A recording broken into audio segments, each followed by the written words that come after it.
Okay then, guys and ladies and gentlemen, boys and girls, welcome to another ship replay. I'm currently in the Farragut tier 6, and I must admit this is one of my favourite destroyers in World of Warships at the moment. I just love the balance between gunfire and with deceptive detection, which is almost equal to your torpedoes. The torpedoes aren't too bad either. No, it's just a really good game. And we're just about to take C cap.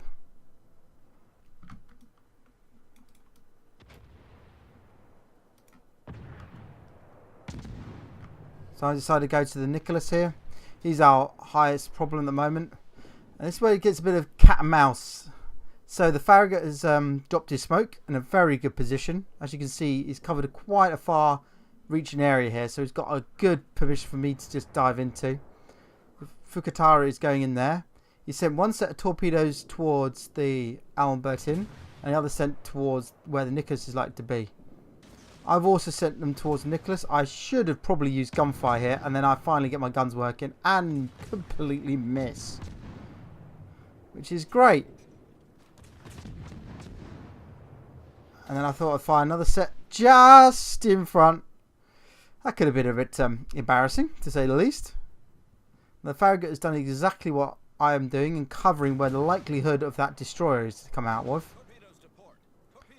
The torpedoes have come through, and there's not a surprise. I decided to try and change my shoot here. I've got to try and get this. So, as I struggle with the camera, I gain a little bit of speed. This is just to give me a little bit more movability so I can actually avoid the incoming torpedoes here, which I actually managed to do. Unfortunately, there's no Eurobeat, guys, because it wasn't that impressive. So, what shall I do next? So, here we have a bit of Mexican standoff going on here. So, who will break first? We both got a similar length of smoke. The enemy have captured B now, unfortunately. They've rushed their two destroyers in there straight away. We've got A and currently capturing C. I decided to put my smoke at this point because I know his smoke's not going to last that long. So it'll just give us a little bit of an edge. And with this, I make my first move. I start to go forward here. So I'm increasing my angle round so I can actually have a go at this behind the island, because that's the most likely point of where he will be. Speed it back up again.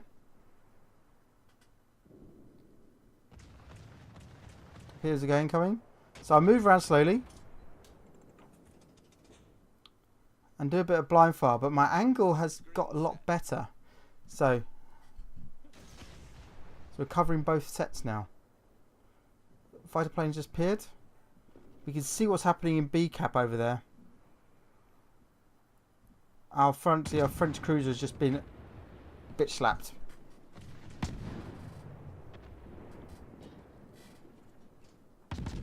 There you are. Nicholas has finally appeared because the smoke is decreased. And do I get lucky? Yes, I do. And because I sunk the thing, I get double strike. Thank you very much. Not a bad starting point. So let's see that bitch slapping again, because it was a wonderful move on the enemy's part. So our cruiser, the Duca de Osta, is coming round. He's trying to cut the other enemy off, and he comes face to face with a Gady. Bang bang. Gady launches one set of torpedoes. So the Costa turns out the way, and then he launches the other set. Perfect. Bang. Wiping us out in this sector. Our side out in this sector. And it does prove actually quite a big problem for us, because now the enemy can actually loop around the back of A, encircling us, or if they want, come down towards C and encircle us that way, cutting and dividing our forces and killing off either side. As you can see, the Gandhi has appeared in the background there. He's going to come round and do that encirclement. I haven't been spotted yet. But it won't only be a matter of time. Thankfully.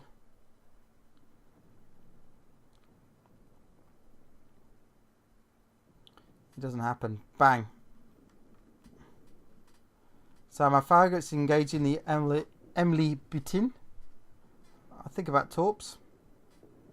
But it's just too far away. So, but I try and focus my attention on Gandhi. Or Gadir.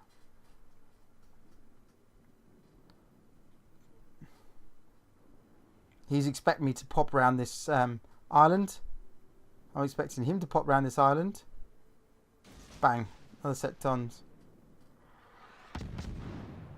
And again, I get mobilised. This time, I decide to repair.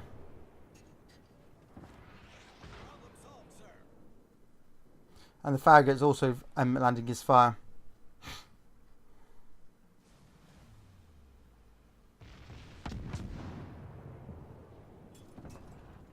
Unfortunately, I set both my torps off. I hit his. Now we've come with a very, very close range battle going on here. I wish I had my torps up. That'd save a lot of my health. He fires his torps. I expected it, so I turn in. Come on, let's go and see if I can finish this guy. I'm getting pummeled there by 2 destroyers. Get some defender points. He's burning. It's only a matter of time now. Boom. I pop my smoke.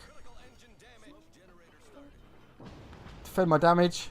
And I'm down to 1,900 health. Against another full health Farragut. Who decides to better safe than sorry. And to bug out. So whilst that duel was going on, another key moment was just happening over here. So Captain Rattlebones, great name, buddy, absolutely fantastic. And Peppies, the Abana is they're focusing down a Leander and a Destroyer in this smoke, this angry smoke scream, as Mr. Jingles likes to say. They're coming round. They're keeping very close to the island here, deliberately. Because they know the incoming torpedoes, so it cuts off the angle which they can be shot at. Lovely little move there. So Captain comes left of the island and is taken on the Gaveni. Peps goes right to the island. But this is a bit of a problem. Peppies can no longer support Captain Rattlebones and a Farragut. And so it's a bit of a fair fight between these two ships, which unfortunately Captain Rattlebones loses. Now he's on his own. He's getting focus fire and crossfire from about 3 different angles here. You've got the Leander still. You've got the Farragut is opening up as well. The one I was fighting just a minute ago. And unfortunately, he's not long in this world. Another very critical moment in this game. Because now we are 3-5 down. I just decide to send my fire in. And then that's when I see the Gaveni popped up. One salvo. He's spotted me. This could be curtains for both of us. I get him. Now down to 1,283 health. And the scores are pretty even. 3 versus 4. Lander takes a heck of a hit there. And it will be a good opportunity for us to take a closer look at that slight engagement. So, over to this side, T-22 We've sunk an enemy destroyer. has laid some beautiful spread of torpedoes here. I don't know if they're on widespread, but he takes the Leander takes 2 hits and wipes off nearly all of his health. But he's starting to repair there. Which is a shame, because it means that we have to we still didn't, his guns are no longer out the game, aren't out the game yet. We'll have to finish him off later. So we've got Farragut and Lander here. Congo's adding his fire. Fortunately ineffective. And he's disappeared from view again. The Farragut's keeping myself at bay there. Having a quick pop. And Leander. But unfortunately, T-22 has had to come back out again to shoot. There's not much else he could have done. Doing fantastic volley fire against Leander. He drops his torpedoes against the Farragut there. And man, I will see how this ends. Still having a pop at Leander because he's lowest health. Is this going to be close? It's going to be close. And he just Euro beats out of him. Which is a real shame because that means he gets gunned down. Another key moment. Bit of a YOLO romp, but he was on his own. So, back to what I was doing in this point. I'm just coming around this island and we'll see what happens. But he will appear sooner or later. There. And I line up. And I have to take a pot shot at him. Boom. Kraken unleashed. Thank you very much. And he starts to become he doesn't like this very much.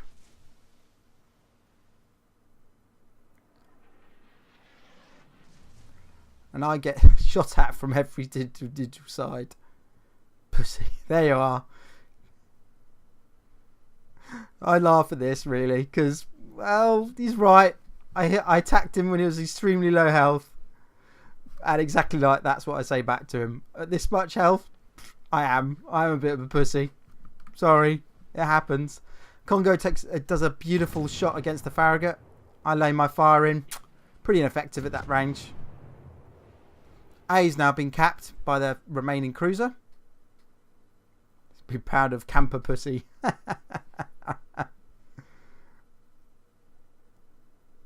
Oh dear, don't you just love it?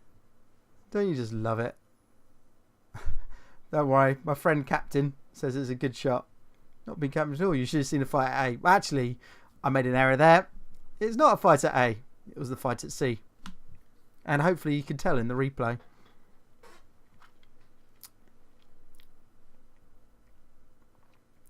So we've got 2 Congos, one full, both full, pretty much high health. We know we got a destroyer that's lurking around, and he's most likely going to go through the channel and come up behind that Congo. Bless that Congo, he's going to be flanked by at least 2 from both sides, which is never great news. He's just pissed at me because he finished. Yeah, it's very true. I'm worried about this aircraft. He could easily spot me. I send some torpedoes that way, mainly to cover my flank more than anything else. It's more of not a shot to nothing, but to just cover myself, really, as I come round. Again, hindsight's a wonderful thing, because I could have used them at better effect later on. Fire another set to see if I can cut off this Farragut, because that Farragut is having a pop at the Congo at the moment. And this is when I jump him. But he's half health. I'm almost 0 health. One good battery from him could wipe me out. I'm doing very good damage against him. This is where I wish I had torpedoes. If I'd shot more, this is the 3rd mistake of the game I made. Because now I'm losing health rapidly.